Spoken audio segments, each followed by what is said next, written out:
Hey folks, this is the next step of a project I'm working on where I'm using React Native to develop a mobile application. In the previous chapter, we created two tabs using Tab Navigator.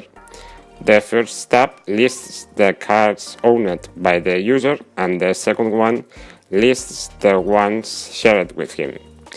In this video, we will see the screen that appears after you click in this button to see the card details.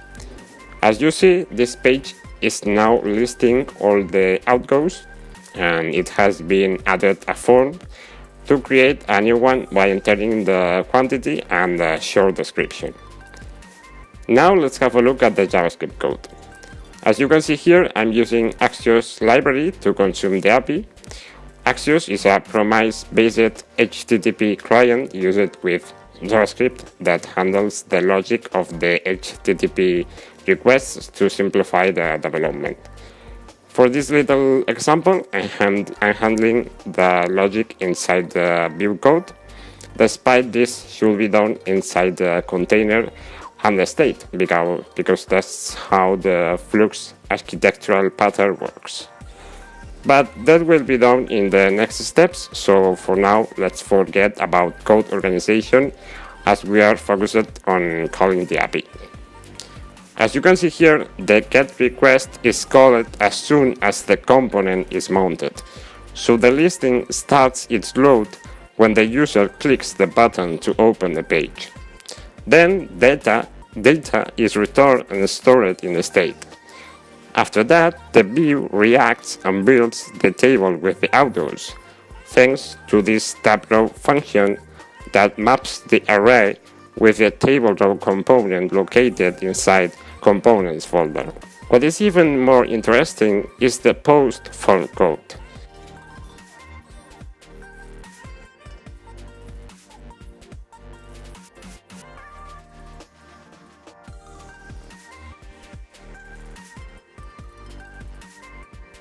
As you can see here, the dependency tcom form native is used, and I'm defining a struct to set the two inputs of the form, a number and a string. The form is rendered like this, specifying the outgo model, which is the struct we have seen, and then the button is linked with this handle submit method. This checks the validation of the form and then performs the post request. Now let's try the post request. Let's open the Android virtual device. First, we can check the validation. If we press the button without having filled the inputs, whoops, they are invalid, so they are using that red color. Let's enter something.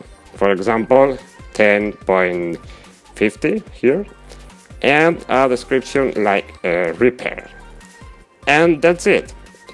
The new outgo is stored, as you can see here in the app, and also in Postman, where I can perform a GET request to the same API.